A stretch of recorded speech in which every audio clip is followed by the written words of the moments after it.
Como entender Isaías 7,14 como uma profecia messiânica, sendo que originalmente foi um sinal para Acais, e virgem pode significar uma jovem, tá?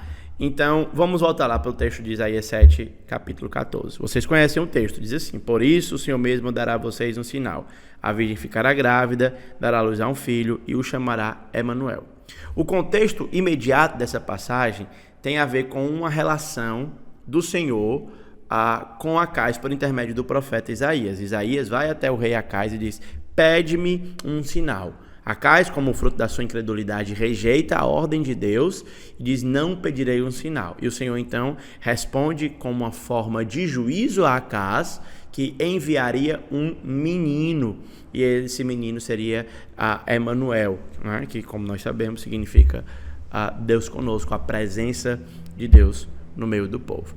Qual o problema com essa profecia? O problema é que em Mateus capítulo 1, verso 23, o evangelista vai aplicar como um cumprimento dessa profecia o nascimento de Jesus. Aí você me pergunta: sim, eu não entendi o problema. Pois eu vou aprofundar aqui com você a natureza do problema, tá? Observe que é um diálogo entre Deus e Acais. Quem precisava, ou o objeto do sinal, quem receberia o sinal, era Acais. Então, se a profecia é cumprida em Jesus, Acais deveria ter vivido até a época de Jesus para ver Jesus nascer, e então seria um sinal. Do contrário, a palavra de Deus falharia e uma série de complicações que teria na nossa teontologia. Tá bom? Então, essa posição deve ser rejeitada. Mas existe um segundo problema, que é o nascimento da virgem, né? Se a gente diz que não tem nada para Acais e tem só em Mateus, então existem dois nascimentos virginais, porque Isaías aqui fala de um nascimento virginal, certo? Então a gente precisa ir com calma. Então vamos entender que vamos desempacotar esse texto. Primeira coisa é que quando os nossos tradutores usam a palavra virgem, eles não abarcam o significado completo da expressão no hebraico, da palavra no hebraico, que pode indicar uma mulher jovem também, certo?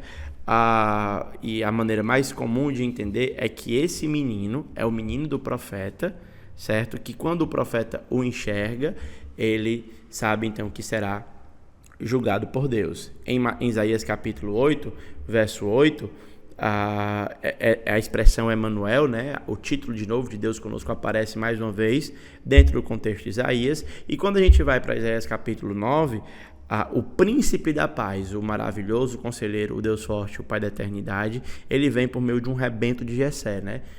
De um menino que nasceu, o filho que nos deu. Tá? Então, esse molde, esse padrão em que por meio de um filho, Deus vai trazer juízo para um povo, começa aqui em Isaías.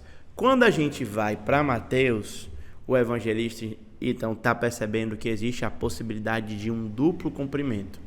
O sinal foi dado a Acais. Ele viu o filho do profeta. A jovem concebeu e deu luz a um filho, e Deus julgou Acais. Mas agora, em Mateus, essa profecia chegou ao seu ápice, ao seu clímax. Ela escalonou, como geralmente nós usamos na linguagem técnica. E escalonou em Cristo. A jovem não é mais só jovem. Ela é uma jovem que não foi tocada pelo seu noivo. O texto deixa claro ao falar, é um dos dilemas que Mateus narra a partir do verso 18 do seu primeiro capítulo, a sua virgindade. Ela não foi tocada enquanto não deu luz ao menino. E um outro aspecto é que esse menino é obra do Espírito Santo, e como parte do cumprimento da expectativa de que Deus viria no meio do seu povo para trazer juízo e restauração, agora está acontecendo de modo cabal, de modo completo e de modo último. Então, isso é uma maneira que prepara o leitor do Evangelho de Mateus para o que vai encontrar, o que ele vai ver no Evangelho. Esse menino será fonte de juízo para os israelitas, que assim como Acais negaram o sinal de Deus, mas esse menino será fonte de esperança para que, assim como o remanescente fiel do tempo de Isaías, receberam esse menino como o Messias e Salvador das suas vidas, tá bom? Essa é uma das pérolas de você saber ou compreender ou ter categorias que te ajudem a entender os usos que o Novo Testamento faz do Antigo. Por isso que no dia 3, 4 e 5 eu te espero para o nosso evento da Sombra à Realidade, onde nós vamos aprofundar não somente como interpretar, mas também como pregar os textos do Antigo e do Novo, tá bom? Os dias 3, 4 e 5 de julho.